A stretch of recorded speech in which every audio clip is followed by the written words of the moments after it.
Welcome to the Own It Powercast, the place to be when you get serious about making big changes and accelerating growth in your life and in your relationships. Finally create the life you've always wanted, living life on your own terms.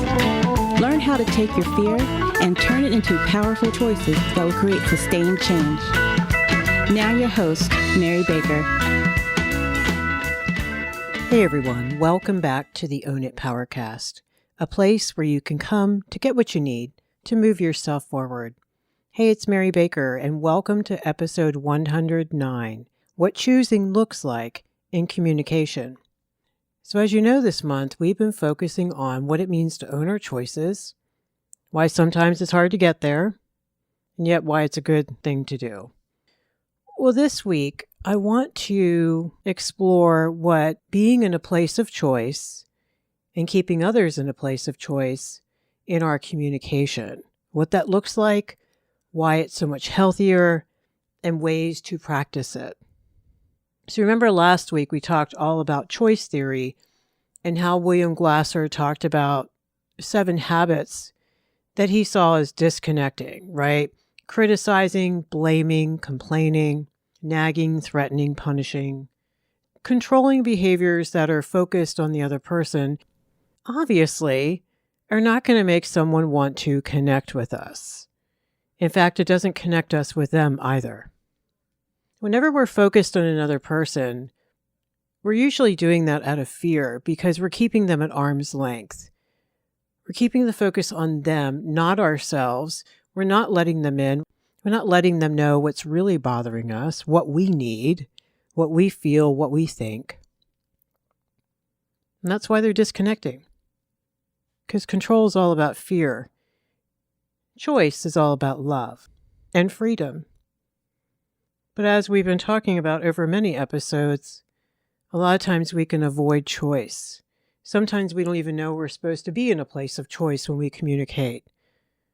Typically, how we communicate is what we were taught in our families in our early years, how our family communicated with each other and with us, our friendships, our neighbors, extended family. We learned our language that way. We learned what was normal and what was deemed okay. If you grew up in a family where passive-aggressive behavior was common, then you probably avoided choice. One of the examples is using victim statements like the big sigh, along with, well, I guess I'll have to do it myself then, since you don't seem to have time. Can't you ever make time for me? But I thought you loved me. That's the worst, right? What do you mean you can't go now? If you don't lend me money, I won't have cash to go out tonight. And that's going to be your fault. You just want to control me.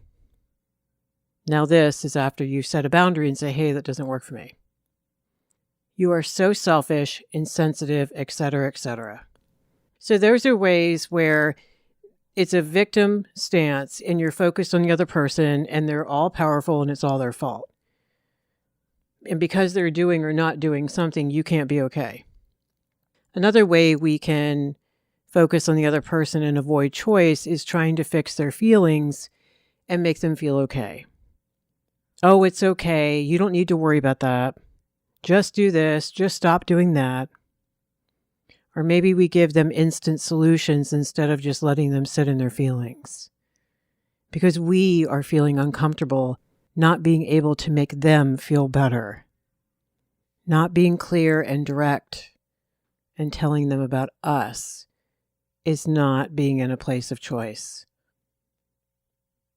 We avoid telling them what we need to say. Maybe we need to ask for what we need. Maybe we need to set a boundary. Maybe we need to process some hurt feelings with them or some concerns. We're avoiding the vulnerability and the directness because we're avoiding possible conflict. So we'll say things instead, are you sure you want to do that? Oh no, I'm fine. Things have just been tough lately. So being vague. So that's emotionally dishonest. What we're really trying to say is, I'm uncomfortable with you doing that or with the idea of you doing that. Oh no, I'm fine. Things have just been tough lately. kind of vague, which, in some situations may be appropriate, but in our close relationships, are we being specific enough to say what's been tough lately? We can use always and never statements to avoid being vulnerable. You always ignore me. You never get home on time. It's always about you and what you want. These are manipulative, somewhat abusive statements, I think. I think they're disrespectful at the very least because we're basically being dishonest, emotionally dishonest, because we're putting our feelings, our fears, and our behaviors onto them. That's manipulative. It's not okay. I think it's emotionally unsafe. When we're not direct, when we don't own our truth, when we don't speak vulnerably, with emotional honesty, in other words, telling them what's really going on for us deep down, I think we make it unsafe for them to be vulnerable as well. It makes it very unsafe for them to be able to or want to confront us when they need to in a healthy way. Maybe they need to tell us what their boundary is or how they're hurting, maybe how we hurt them. So if we cannot stay on our side of the street, if we can't let them stay on theirs and have their feelings and have a right to what they need and think and feel, then we're basically making it unsafe and giving a very clear message. We can't handle that. We've talked before about defensiveness. It's so invalidating. It shuts down the communication and it's negating any responsibility taking on our part if we're the ones being defensive. And here's the biggest thing that I don't think we realize is it never resolves the issue. Nothing gets resolved this way. It never gets resolved, I think, unless and until we can get vulnerable with each other. Until we're able to say things like, God, I feel like I've let you down. Or I was just so afraid you wouldn't like me after you found out. Or I was afraid you'd yell at me again if I said no or asked you for something. The only way anything gets healed is when it's real, and it isn't real if it's not our deep down vulnerable truth, which usually is loving, kind, or scared, or shame-based. It's usually not aggressive. We do that aggression on the surface and focus on them because we're terrified to let them in and let them know what's really going on. So being vague, focusing on them, is disrespectful and unsafe. So what we want to do instead is tell them about us. I need you to call me first before you come over, please, because sometimes I have things I need to do, and it's really stressful because I want to spend time with you when you knock at the door, but I'm in the middle of something. There's no judgment in those statements that I just made. I'm just letting the other person know what I need and what I would prefer. And it was actually mutually beneficial. I would prefer to have time to spend with them when they come over. So it's not even all about me. It's about me taking care of myself, setting the boundary, but also wanting to not be stressed when they knock at the door. So that's me taking responsibility, actually, for my behavior. Avoidance means you let them come in, you don't say anything, you're stressed out, your teeth are gritted, you're frustrated, and you're distracted, and they can feel it, and it doesn't feel good. Being clear is saying something like, I've decided I don't want to clean up after you anymore, so I'm going to let you decide how you want to take care of that. If you choose not to take care of it, I'm going to need to figure out what I need to do then. So again, the focus is just giving the other person data.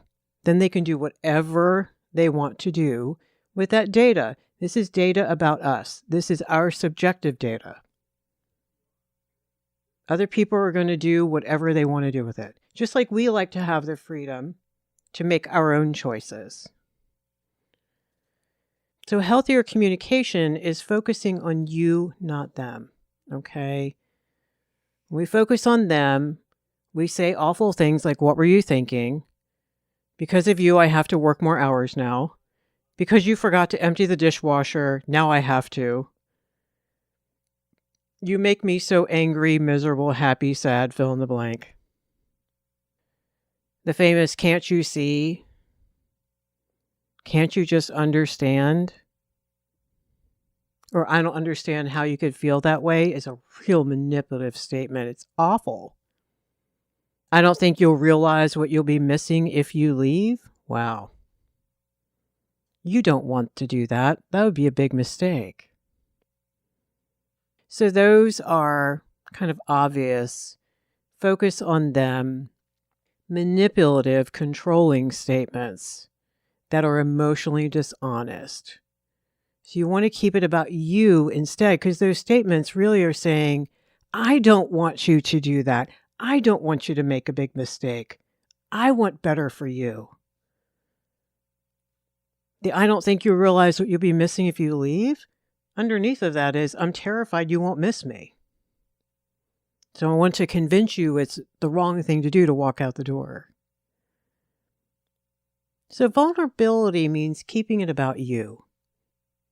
Do the who owns what belongs to you, what you think, feel, and need, what belongs to them, their behaviors, possibly what they might be thinking and feeling. I mean, we can only guess. We can use the best empathy skills we have to put ourselves in their shoes as well. But again, at the end of the day, your only job is to let other people know about you, unless you are making an empathy statement. Like, "I'm so sorry you had such a rough day. I can imagine that was awful," kind of thing. But the rest of the time, we have no business telling them about them. That's their business. We can tell them about us, and then we risk letting go of the outcome. We let go of control. That's why there's freedom, and people feel it. Even if you don't tell them that's what you're doing, they feel it. It feels better because it is better. You want to focus instead on "I think, I feel, I need, I want to, I'm sorry, I'm working on something, I'm not comfortable doing that. I'm sorry, that doesn't work for me right now, but thank you for offering. This is my boundary. I can understand you might not like my boundary. I'd like to talk to you about something. I need to learn how to say no more. I'm sorry I got so defensive. I was afraid of A, B, and C." These are revealing statements. They're letting them know about you, your real truth, underneath your behaviors.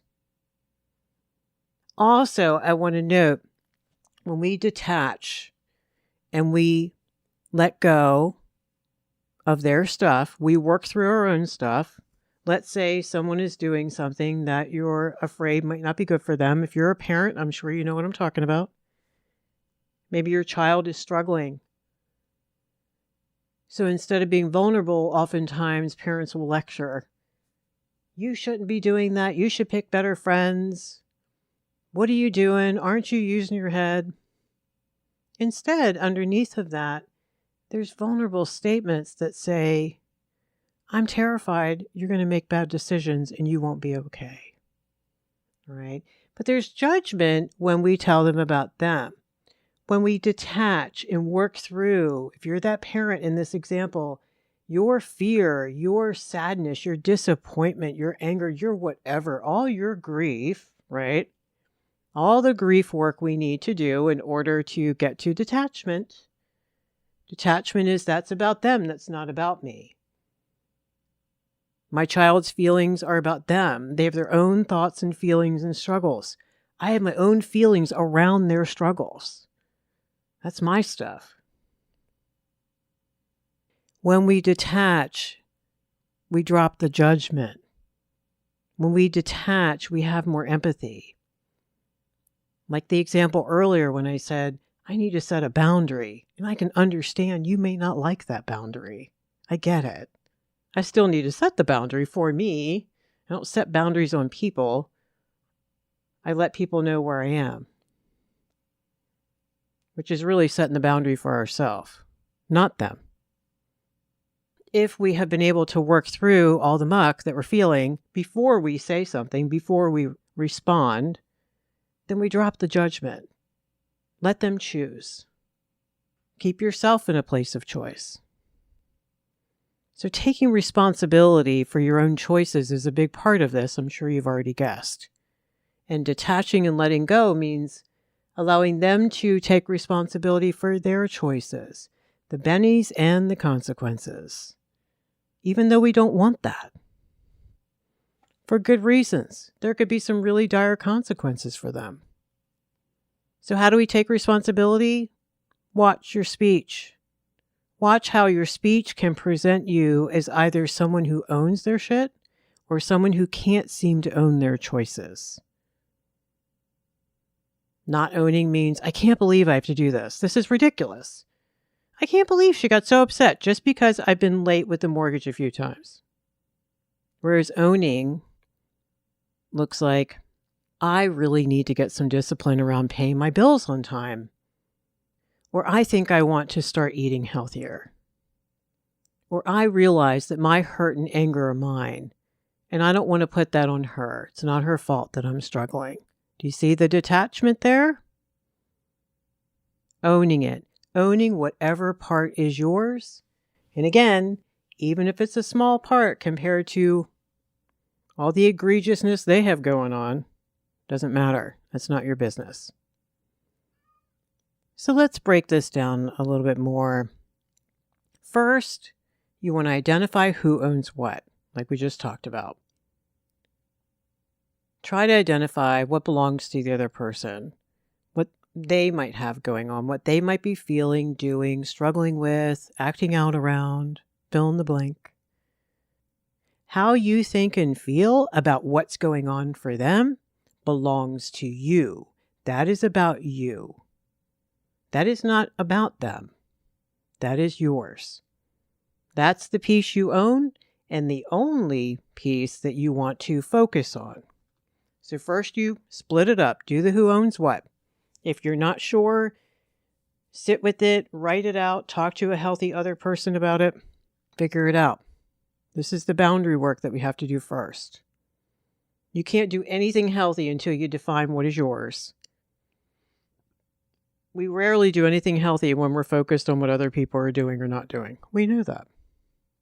Second, once you've identified what's yours, you take ownership. You own the need. You own the boundary. You own what you're feeling. You grieve through it like we talked about a moment ago.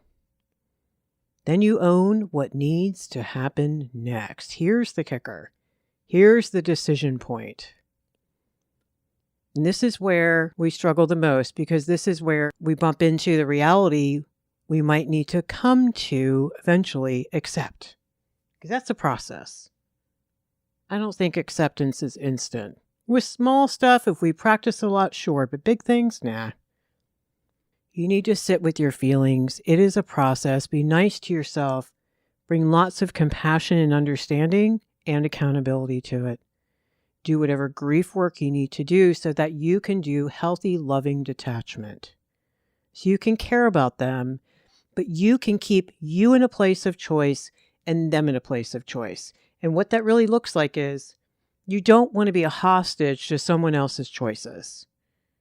If someone is late all the time, you set the loving boundary and say, look, I need to drive myself. I can't be late all the time. Ball goes to them. They can do whatever they want to do. If they don't want to drive alone, if they'd rather go with you, then they might choose to be on time. They own the choice, which is what we need them to do, because it doesn't matter how worried we are about it. Until the person who owns the problem cares about it, nothing is really ever going to change. Same with us. We're all the same. None of us is different when it comes to this stuff. So if you can't make it by 5, for example, I'll need to go without you. Or maybe we say things like, I have to accept you don't agree with me. And I don't want to nag you anymore. I have to realize that you will do it if and when you're ready. And I need to respect that. However, in the meantime, I'll need to think about what I need to decide. Or we say things with the phrase that I love. It's if for whatever reason is the sentence starter. I love it because when we say if for whatever reason, it gives the vibe that it's not our place to judge whatever their reasons are. That's for them to choose. And we're not commenting on it, even though we'd love to. We're not. We say things like, if for whatever reason you're not able to be more respectful when we argue, I may leave the room. So the opposite would be, we imply judgment. We can say, why can't you be more respectful, right? That's controlling. We want them to stop being disrespectful so we don't have to set a boundary. We don't have to want to accept the reality that, what if they don't want to stop being disrespectful? What if they don't know how? What if they don't even see it as a problem? So I say instead, for whatever reason, I may leave the room. So you're telling them about you, what you're going to do. Ball goes to them. They're in a total place of choice. I think it allows their process to be their business because it ain't yours. And your process isn't theirs. We can say things like, I'm sure you'll figure that out. Or I'll let you decide, instead of telling them what they should decide. And we can say, look, I'm here. If I can be helpful in any way, let me know. But the onus is on the other person. That is their stuff. That's their responsibility. And we're being encouraging and supportive, and we're showing empathy. All right. Final thing you need to do is deal with your fears around doing all this stuff, because I make it sound so easy, is what my clients say. Well, sure, because I'm not in the middle of an emotional conversation with someone I care about. But we still have to look at this stuff objectively if we're going to change behavior. So look at your fears. Look at your own part. Maybe you got defensive. Maybe you were too quick to react out of fear and anger. Maybe you assumed. Pick it apart. What happened in that interaction 5 minutes ago? What's their stuff? What's my stuff? And then what is my stuff that I'm probably guilty of, embarrassed about? It's okay. Can't change something until we own it. Maybe there's a fear of rejection. Maybe there's a fear of you seeing more truth about them and about the relationship. Oh, that's hard. There's a wonderful thing we can ask ourselves. It says, what do I not want to face or accept? Because that would mean ... and you finish that paragraph. So dealing with the fears is a big deal. Dealing with the fear will help you work on the grief work, and then the detachment, and then allowing them to be in a place of choice and you in a place of choice. You got to sit there and do the math in your head. What are their benefits and consequences of showing up late? Okay, let's say they showed up late 4 or 5 times. You got frustrated, but you waited, and then you got to the place late with them. You're enabling bad behavior. You're being held hostage by their inability to be on time, and that is their struggle. We're not judging it. We're just saying that belongs to them. They have a hard time showing up on time. But your stuff would be, I've been allowing this. I haven't really said anything, and I've just been resentful. So healthy would be, I'm going to let them know what I've decided. I'm just going to drive separately if they can't show up. I'm going to let go. I'm going to let them choose their own stuff. I'm going to choose for me, because guess what? They can't choose for me. I have to do that. And it's not okay for me to put that on anyone else either. So today we're talking about unblurring the boundaries, learning how to grieve and detach, keep ourselves in a place of choice and communication by just giving other people data about ourselves and allowing them to choose and trying to get the hell out of the middle of their choices. Hopefully with minimal impact to us. That takes some time to figure out when you have complicated situations sometimes. Other times it's really simple. What can I do to take care of myself, you ask? How do I keep myself in a place of choice that I can feel okay with? I'm not signing up to do anything I don't want to do. I'm not hanging on the cross. I'm not being a martyr. I'm not enabling bad behavior. I'm letting them know what I've decided. And I am allowing them to be in a place of choice as well, which is so respectful. We forget that.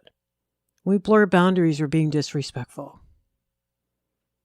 So this is about being in a place of choice in your communication. And I know sometimes it's a struggle to detach, to let go, and to allow them to be in a place of choice. This is a process, guys. This takes work. It's worth it work.